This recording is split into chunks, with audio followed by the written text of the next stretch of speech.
Monsieur Claude Leboeuf began his journey within the blood industry as a volunteer. While completing his bachelor's degree in education, he joined the Red Cross donor recruitment team in 1995 and occupied various positions within the organization. Since 1998, of course, Hema Quebec was created, and he worked as a call center agent and then a technician and a teller recruitment supervisor. Amongst his achievements, he's played a key role in the development and the implementation of an efficient platform for donors. And I can attest to the fact that when you deal with Hema Quebec, they are the nicest people, they're efficient, they're friendly, and fun to speak to. Launched in 2004, the platform has been improved many times. And since 2012, Claude has been the head of donor and volunteer recruitment services. With that, Claude, I see you have a PowerPoint for us. That's wonderful. And I now give you the floor. Perfect. Thank you very much, Jim. So yes, I began as a volunteer for the organization. It's a while ago, more than 25 years ago, and I stayed there. I devoted my life for the blood donor clinics mostly. So today I jump in because I've been invited. Unfortunately, my partner, the director of public relation, was unable to come. So I'll do my best. My English is so-so, and all the topics I'm going to cover, I know them, but my skills are in donor recruitment and relation for sure, and organizing blood donor clinics. So you see the presentation now? It's all good, perfect. So I'll just, so Hema Quebec, what is Hema Quebec? Most people know us for blood. You see, if we look at the middle of the screen here, Hema Quebec, and why we have our logo, which is the drop of blood, then the end of the letter Q, and it's all together that we work for that cause. So that's what we're known for. But as you can see, we have 5 other biological products that we have to work on. Hema Quebec's mission is to efficiently meet the needs of the population of Quebec for quality blood and other biological products of human origin. So that's why the 5 lines I'm going to talk further about. And the vision is to become a strategic partner for the health system, but mostly for hospitals. We have to be all together working for the same cause. And just for your information, if you need the PowerPoint, I can send it to you afterwards, no worries. So you don't need to take notes, but if you're interested, I can send it to you, no problem. So what is Hema Quebec? It's a great team, dedicated. And as Jim just said, we have lots of donors. So if you look at donors, we have more than 250,000 blood donor, plasma donor, mother's milk donor. So altogether, we have more than 250,000 people giving blood and other products. Dedicated partners, because to organize a blood donor clinic, we need help. So we need organization or even just a location to be able to meet the donors. So that's one of our challenge, and I'm going to talk about COVID a little later, but it hit us bigger than a truck or a bus. So we'll talk about it. Then you have thousands of volunteers. That's our mission is still volunteer based. Donors are volunteer, and all the volunteer working on blood donor clinics too. We have employees, yes, the nurse, drivers, and everything, but we have still the volunteering is very important. So the different products, that's what I wanted to cover today. I don't want to talk too much about it afterwards, but here, the blood products. For sure, blood is the fluid that flows through our veins and arteries. It is made up of plasma. We're going to talk about plasma in a few. Then you have inside of that liquid, you have the red cells, the white cells, and the platelets. In Quebec, every 80 seconds, someone will need blood. It may be following an accident, for a surgery, or any illness. So every 80 seconds, someone needs a blood product in Quebec. I want to talk also about the stable products. So stable products are medications that are manufactured primarily from plasma, the liquid part of the blood that we just talked about, in which there's protein and other nutrients, and there's a transformation on that product to make medication. So let's say, again, I'm not sure I'm going to say it right in English, but you have albumin for the people suffering from burnt after a fire, for example. Then you have the different immunoglobulins, HIGV. I just want to make sure it's the intravenous thing that you're going to be inoculated if you have certain disease or immune challenge, I would say, or even neurological disorders. So it helps in many aspects. Then you have the stem cells. Stem cells are the parent cells from which all other blood cells develop. So they are found primarily in bone marrow, or also in the umbilical cord of the baby. So those cells will help to, sometimes they are the only treatment, let's say, to completely help someone prevail, again, to fight against a disease or even to get rid of it. We had some cases, sickle cell anemia. I don't want to go there today, but it's one of the diseases we're trying to correct with blood donation in Quebec. And I know one case, she's been saved and cured from that disease because we found bone marrow transplant a perfect match, and all her bone marrow was destroyed, and we gave her the safe and the sane one, and that person was safe and no longer need blood donation. So that's where we are now. So stem cells are very important. Human tissue, it's not the funny gift, as you may guess, but it's part of life. And that's why we try to, again, it's more to raise awareness in that field. I'm not recruiting donors. And believe me, it's not a comfortable topic to discuss about, but just to raise awareness, how important it is to, before it was to sign the card, now I think it's not to sign the card with the Medicare card, but it's to be open to that, and more, and then that, it's to talk with family about it. If someone is interested in giving his human tissue upon death, it's important that the family knows, because even if it's the person says yes, let's say my case, my mother could say no, or my sister, my brother could say no. So that's why you have to talk to your family to make sure that process will go through if it happens. And mother's milk, again, it's to help premature baby when they're extremely premature, preterm, they will need breast milk, and that's that type of bank because the mother is not there yet. So we're gonna help with that product. So that's why I'm here. Hema Quebec, I'm sure you thought about us, and even if you look at the logo here above, it's the blood, but there's more than blood. So that's why I wanted to explain different lines. So I won't go through all of it because I prefer to answer question in the end. So the blood and biological products of human origin system in Quebec. So you see we're surrounded by many things. Let's say, first of all, Health Canada is the regulator. So we have to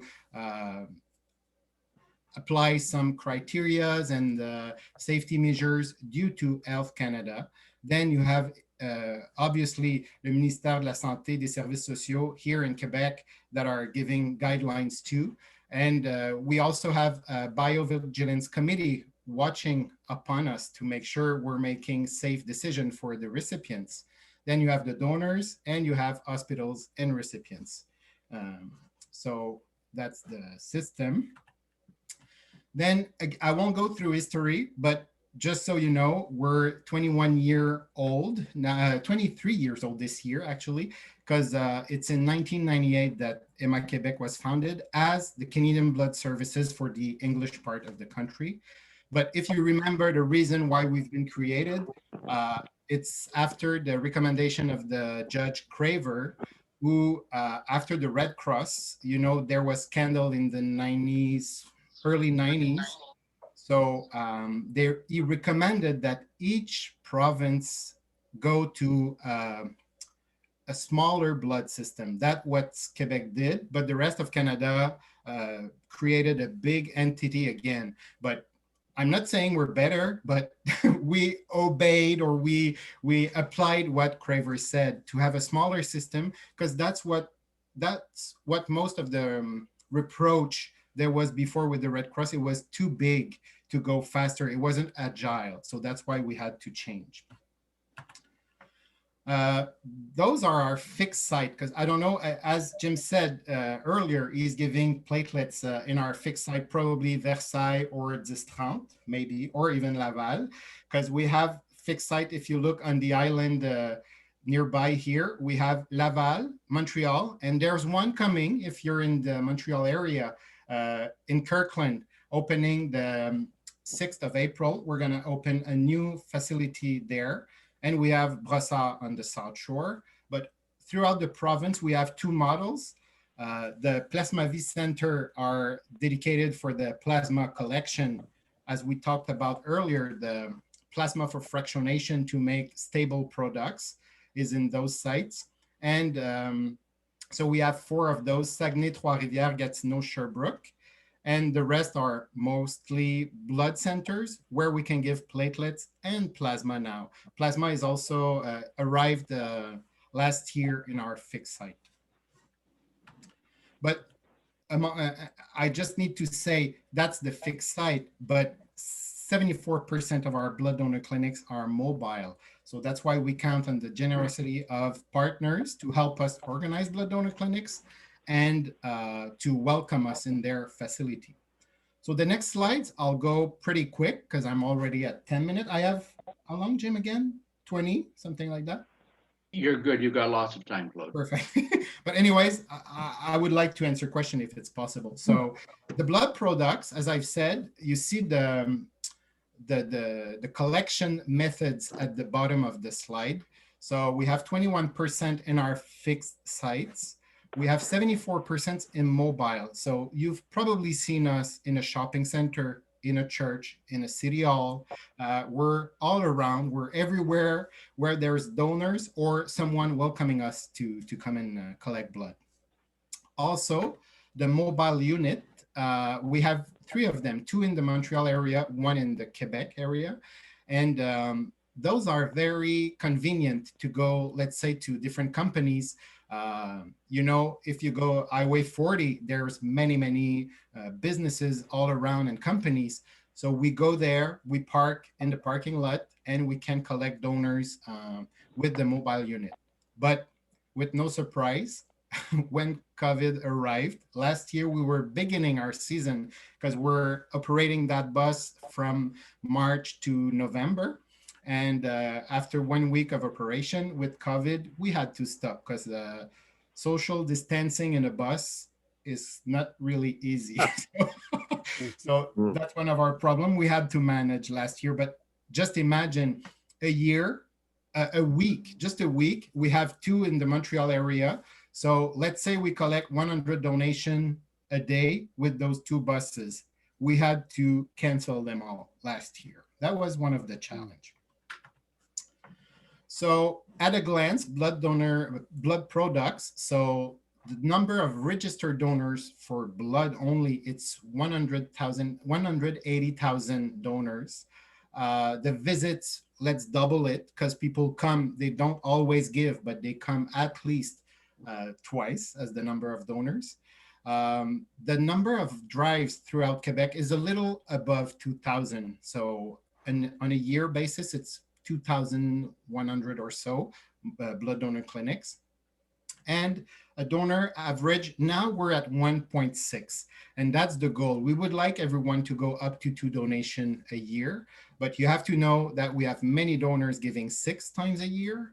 What gives this average is people giving once every 2 years, for example. So we have to increase the number of donation per donor. That would be good for us. And the number of blood products we've been able to process. Those are going to be the same at every product. So I'll go on that one a little more specifically, but then I'll go fast for the next slides. So when a donor comes, he's going to come and give blood. The punction, once the nurse has pricked your arm, it's about 5 to 10 minutes. But then we're going to collect, we're going to take care of you, and we're going to bring the donation to our laboratories. The analysis will occur. And then if everything's good, we're going to go to separation. Because I don't know if you knew that, but we rarely take a blood donation as is to transfuse it. We transform it. We have to separate. So we're going to put plasma away, maybe to create medication or either for transfusion later also. We have the platelets that are going to serve mostly for different case of cancers, and the red cells by itself. So we separate, one unit will be separated. That's why we say one donation can save up to 3 lives, because we're going to separate the donation. Then we're going to store that. Just so you know, plasma could be good for 1 year once frozen. If we need to transfuse it, it's easy to unfreeze, no worries. Red cells is going to be refrigerated, and it's good only for 42 days. That's why we have to collect all the time more and more. And platelets are good 7 days, room temperature, and they have to be agitated at all time, because their job in the system is to clot all together to make sure to prevent hemorrhage. I don't know, again, sorry for my English for some words, but so that's the purpose of platelets. Stable products, I'll go fast again, but those are the medication, and it's quite new for us. But we have to know Hema Quebec, for all the line I'm talking about, is the only or exclusive producer or provider. In that case, stable products, we're not 100% autosufficient in Quebec, unfortunately, but Hema Quebec is the exclusive distributor of stable products in Quebec. So we order the different medicine people need, and then we send it to hospital. But we collect, it's not that bad. We're at 21% of sufficiency in plasma. But our challenge is that number isn't increasing. And look at the numbers. In 2010, we had 40,000 liters. We're at 120,000 liters, and we're still at the same number. Why? That product is in big demand. And I've been presenting in different countries and in the USA, and I don't know why, but in Quebec, we're the biggest consumer of those products. So that's why it's a challenge. But you see, if we go to the average donation per donor, it's 5 almost 6 donation per donor. And why? Because the donor can give every week. Since it's just the liquid of the blood, I would say, and we return the red cells and platelets to the donor. Since we take only the liquid, the person can give up to 48 times in a year, once every week. And platelets, I'm not sure we're going to talk about it. Platelets are good 7 days, and a donor can give every 2 weeks if he wants to give. So in that case, stable products, again, we collect them in the centers, and they're going to be frozen right on the site. So it's the freezing process. It's a quick blast. It's minus, I don't remember, minus 70 or even colder than that. And it's a blast freezer. So the product is frozen until it goes to the fractionation. And right now, the fractionator is I think it's in Switzerland that we have but one day, we're still waiting for something in Quebec, near Hema Quebec, maybe, because the Green Cross was supposed to help us, and they were arriving near the main office in Montreal.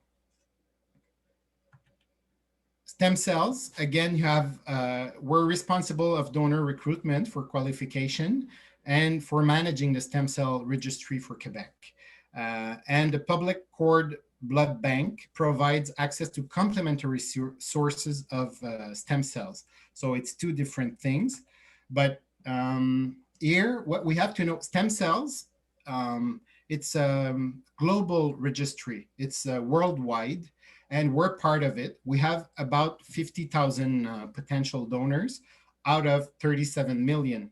But we're going to see you have donors here that will give to someone to Germany or India. And as the opposite, we are going to receive, if we have a recipient here needing, he could receive a product from Italy or even Africa. So the process is a bit different, not really nice to register, because you have to swipe with those. It's a bit like the COVID test, but at least it's in the mouth. It's not in the nose. I think it's more, but we have to see the DNA, and then we have to have a perfect match. It's more complicated than blood, actually. So, and this one is for the cord blood bank. So we have approximately a little more than 4,000 mothers registered, and we have 11,000 units banked because they are frozen, and this could be good. And you see we distributed 18 units in the year 2019, 2020. So the trend, then it's the baby. I won't go to the details of that one, but you see, if you look at the public cord blood bank, how many we distributed in the world since our opening, you have in Canada, United States, Argentina, Australia, that's where all the units went, because it's, as I've said, it's global. And when you have a match, you're not discussing the person needing it. It's a matter of life. So we are, and it's the same for us. If we need it, the person is registered to a worldwide marrow donor association. Human tissue, again, I'll go quickly on that one. The most important is what we collect when there's a collection. So you have what's related to the eye, then heart valves, you have arterial tissues and skin also, and tendons and bones. So it's more the tissues in that case. And the bones, for example, I don't want to go too much in detail, especially you're probably having lunch soon, but it's incredible what they do. If you look on what's happening with that, because people could have, let's say, a cancer or whatever with the bone, and with some pieces, the doctor will make kind of paste and they can patch the problem of the person. And so it's really amazing. And you've seen probably history, if you were watching the news a few years ago, of people recovering the sight after an accident or things like that with the cornea or even the eyeballs. So it's something very promising. But again, I don't like to talk about that one. I'll be honest. I prefer to talk about our healthy donors coming and give blood. And mother's milk, again, it's more to know that we do that, but we have a mother's milk bank, and we're ready. Again, it's to help preterm babies to go through and to avoid intestinal problems or things like that, and they will develop better with the mother's milk, because there's nothing science can provide with those nutrients, especially for the beginning or the life before, let's say, 9 or 10 months. But after that, once they're developed normally, they can go to other products, but the mother's milk has something special. So those are the place where we collect the mother's milk, because our site, let's say Saguenay Sherbrooke, it's Plasma V Center, but the mother can go and drop the milk there. Again, the same process for analysis. I'll skip that one. Innovation, yes, we're working on different aspects. You see the oral presentation at international conferences. We had the World Blood Marrow one. I am in the ADRP, it's the Blood Donor Recruitment Professional Association. And so we have different posters, scientific things. So that would be it for Hema Quebec. And then I can talk, I'll stop the presentation. And if you don't mind, I'll talk about a bit about the COVID impact for us. I said what happened with the buses, but imagine the 12th of March last year, which was a Thursday, if I'm right. I was on an international call with people from Austria, but already in Europe, COVID was hitting pretty bad already. And he warned me of what was coming next. So that same night, on that Thursday night, we tried to manage because nothing was out yet here. So, but we prepared one day in advance, not 3 weeks, but one day to what was coming. And what happened on the Friday 13th of March, then the prime minister went on TV and we began to hear more seriously about COVID. So those are dates very, it's milestone. They're engraved in my head. So, and then on the Monday morning, they were already, if you traveled between this date and this date, you have to quarantine. If it was the Monday, the following Monday, the 16th, already we had to manage that. Many universities, many places we were supposed to go and collect blood in those weeks canceled on us, which was normal and understandable. But then we arrived with, we're an essential service. We have to collect because even if COVID is out there, if we don't collect, people will die of other things because there's people in hospital right now waiting for blood products. So we were unable to just say, okay, we're gonna let go. So hopefully the demand decreased in the beginning of that March, April, May. It was a little lower. So even if we lost blood donor clinics, we've been all right with that. But after that, we had to manage social distancing. I don't know among you if there's people who already gave blood apart Jim, but what we have to know, the blood donation was more, it was, you can go, you would be able to go just passing by. But now you need an appointment. And why? Because we've been listening to donors. Uh, People were worried. We were calling them, come and give blood. And the government was saying, no, don't go out, stay home. So there was a message not connecting. So what we did, we implemented the blood donor clinic by appointment. So now people needs to book an appointment to come and give blood. And it's something very appreciated by our donors. That's something they like, and that's something that makes them feel safe. And we also provided the mask. We provide the sanitizer for the hands. So we're taking temperature of every person coming on site. So we managed, I would say, brilliantly the crisis because we had to keep operating because people were still needing us in hospital. So that's what COVID did to us. And then we organized blood donor clinic in arenas, which are not our natural place, but with social distancing, what used to be a nice place was no longer because we realized when you put 2 meters apart instead of 6 inches, um, the place you were going to now looks more like a wardrobe, or it's not we're no longer at the same place. So that's why we had to reinvent Hema Quebec completely for the blood donor clinics. So that was the intention. And if by any chance you have big and wide spaces you would like to provide, let us know. We're still interested with big places to visit. And if you want to organize blood donor clinics, it's the same. And if you want to give by yourself, all what you saw, it's all good too. That's what we're looking for, donors in many aspects. And also, as I've said, volunteering. Right, it was complicated also with volunteering during the COVID because we had to get rid of person 65 up. You remember also, and our volunteers are people mostly retired. So it was another challenge we had to deal with. But now we're all good. It's all normal what we did.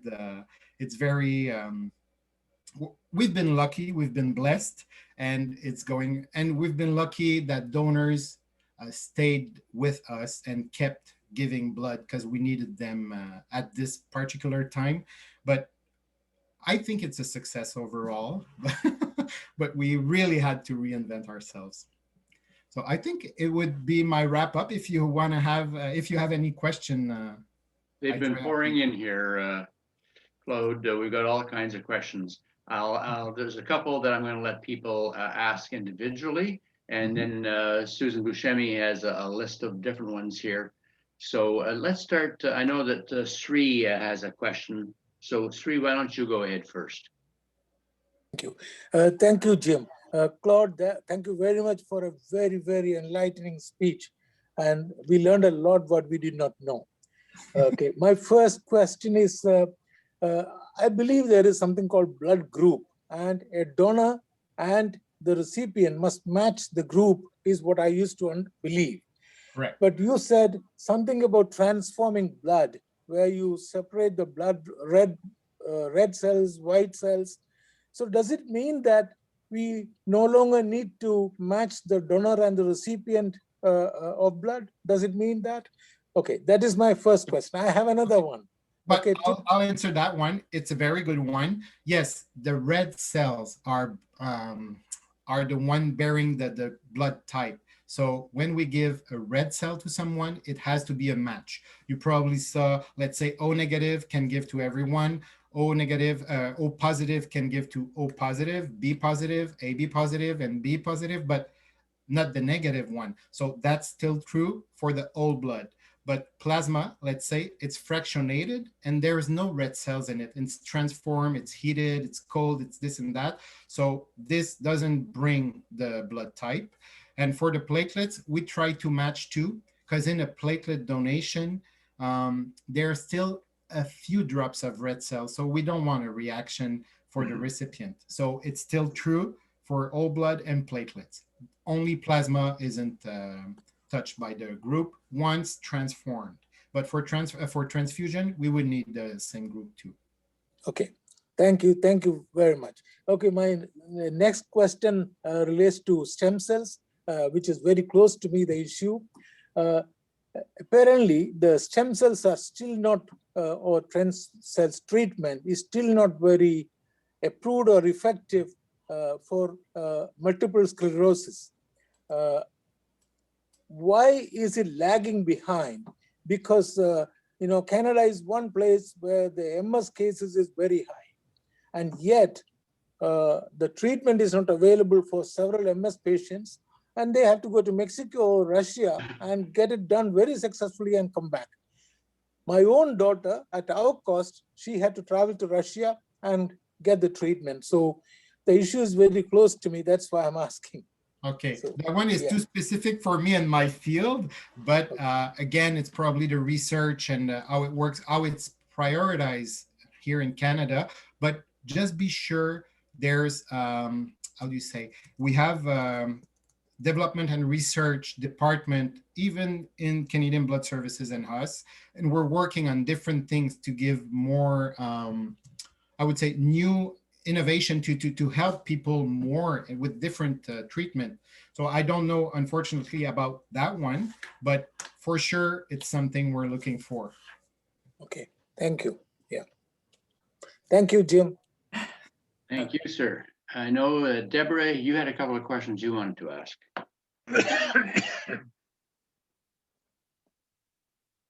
Yes, can gay men donate blood in Quebec? And if so, since when? Okay, the criteria changed a few times throughout the years. To be gay isn't the matter before it was. I'll explain. So let's say 5 years ago, a man who had a sexual relationship with another man was deferred for life. That was about 5 years ago. Then the criterion changed to if you had sex 1 year prior to your donation, within 1 year, you were deferred. But if it was 2 years ago, more than 1 year ago, you were allowed to give. And now it's 3 months. So the answer would be if someone is active, even in a couple, unfortunately, that person is deferred. But it's due to evidence and again, the research where it is right now. But as you've heard me, it was a permanent deferral, 1 year deferral, now 3 months. So, because the reason was if someone had tried it, let's say university, they had fun, and then it was deferred for life, that person can give again. But unfortunately, someone right now who's having a gay relation won't be able to give. This is certainly not the way it is internationally. It's worse internationally, I would say. It certainly is not in Great Britain. Yeah, they completely withdraw it. That's the only place I think, but USA it's still permanent. The rest of Canada is like us.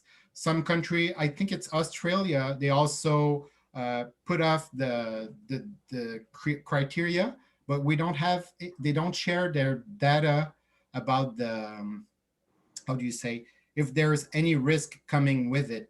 So, but still research are on that. And it's a bit political. I told you it's Health Canada, it's not Hema Quebec. So the regulation comes from Health Canada.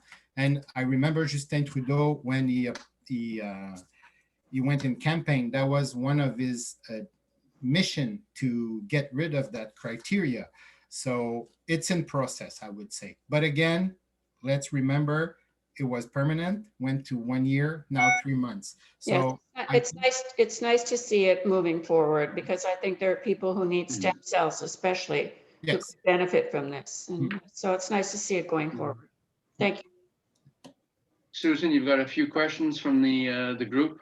Yes, Claude, thank you so much. Très intéressant, beaucoup de commentaires positifs. So I'm going to read off the questions that people have been sending in. So does Hema Quebec share with Canada Blood Services? Share if we need. It happened. I will say it's more our side to them, which is good. But they had, at some points, they needed platelets and we had to send a few units. We're helping each other for sure. If there's a need of help, we have to remember the cause we cherish is to save lives. So if there's someone in need anywhere, we're going to do our best. I remember the earthquake in Haiti in the 2010. We also prepared in case they needed. So, we're there if there's any demand. And I remember also I was in the call center when the Twin Towers fell in the USA. We were ready, but unfortunately, as you remember, there was no demand. People were not injured.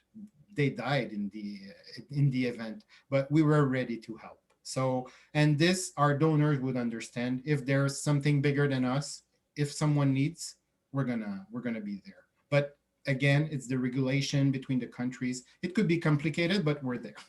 Okay, super. Thank you. Next question we have is, in the range of services and products that you offer, what are the areas of greatest growth, of need, and demand? It's really the plasma, the stable products I talked about, the yellow slide.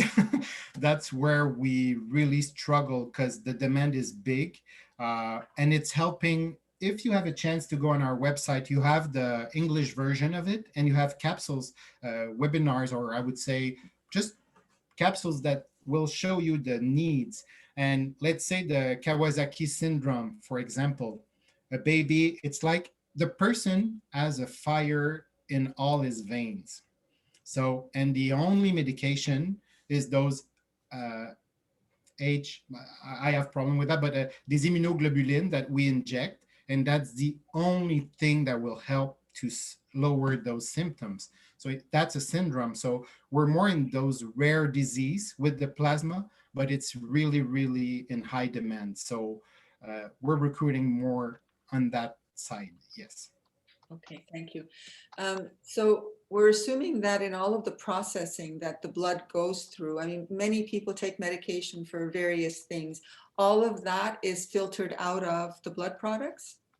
Okay, about the medication, what we do, we have the questionnaire when you go to give blood.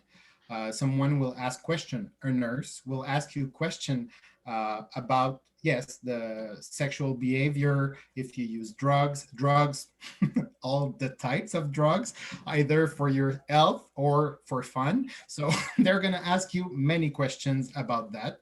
And then depending on your answers and if the medication is okay or not, as we discussed earlier, Glenn asked for the diabetes, for example. Insulin would put the donor at risk. So we're going to say no for his own safety, not for us. It wouldn't do anything in the blood. But for that person, we're going to change the percentage in his blood so we don't go there.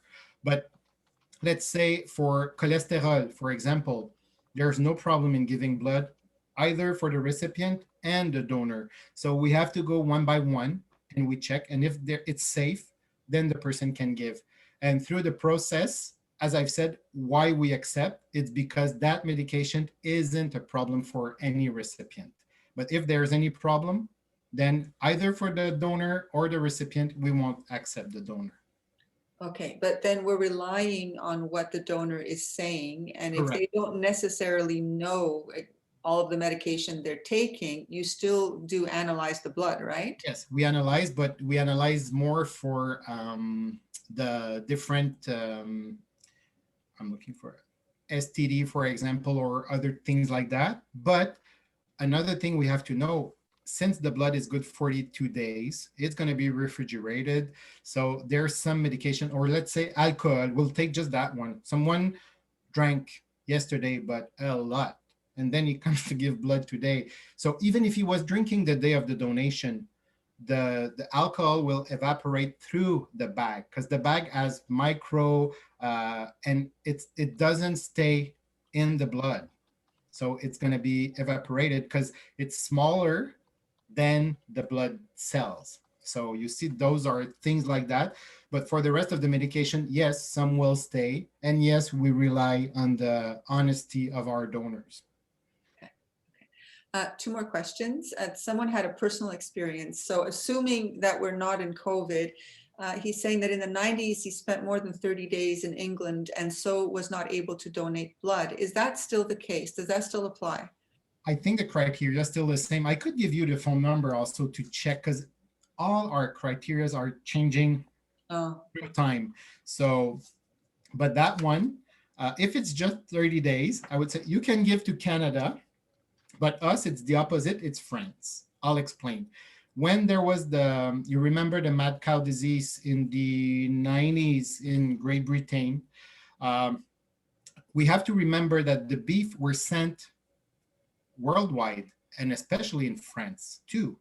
So for us in Quebec, we've been since the population was more speaking French, we didn't want to put our inventory at risk. We said, if you went in France more than, I think it's 3 or 6 months, then you're deferred. But under that, you're good. And for Great Britain, we put 30 days to be more severe. But if you go to the rest of Canada, it's the opposite because they would put their inventory at risk to do the same as we did. Because more people in the rest of Canada went to Great Britain more than 30 days. So, and when we take a decision about a criteria, it's always, yes, about the safety of the donor, of the recipient, but we need blood. If we have only criteria blocking everyone, we won't go far. So that's another thing we have to manage when there's a decision about the criteria. Okay. Thank you. Last question from the list here is there a cutoff age for donors at which you say? No longer, which is a good news. There's no longer a limit. It used to be, you had to give your first donation between 18 and 60. Then you were allowed to give until 70. And after 70, you had to provide a letter. There's no longer a limit, but I think after 71 or something like that, the doctor has to acknowledge that you're in good health and you can give, but there's no age limit. We have donors of 88 years old giving platelets every 2 weeks. So it's not a matter now. It's all good. Everyone can give as long as health is there. Okay, well, Claude, thank you. It's obvious you're passionate about the subject. So thank you for coming. Unless there are any other questions, we're done here, Jim. I'm good. Does anybody else have anything? Oh, Yes, there's Rod? one. In that case, okay, what we're gonna do is, There's Rod. Dave- I don't know if he had. oh, sorry, Rod. Unmute. Oh, Yeah, you're you're good. good. 60 years ago, I was in hospital with mononucleosis, and they said, do not ever give blood. Is that still the case 60 years later? Again, for specific criteria, I'll send a number to Jim, or I can give it right away here. It's 1-800-847-2525. So, and I'll even do that. Let me. Perfect. Thank you. I was about to do that. So thank you, Heather. So yes, that number you can call, and you have again the choice of language, and we have nurses answering the phone there, and the criteria changes so often. You just what we said about gay men, but it's the same for many other. So check, and then they will be able to tell you. Like the jaundice also was. It depends of the age. If it's last week, it's a problem. But if it's at 8 years old, there's no problem. But that's what they're going to tell you to make sure there's no problem. Jim, do you want me to thank the speaker? Yes, sir, you can go ahead right now, David. You know, there is a great connection between your organization and ours, as it's both reliant on volunteers. Volunteers who give blood and volunteers who run your program. Correct. In Rotary, we say the next person you might meet will make a great Rotarian. In your motto, it could be said the next time you give, you might save a life. Both organizations are international. If you give, you might help a young person in Asia. So we want to thank you for opening our eyes to this wonderful organization. We both help people. Service before self. Give and think of others. Thank you.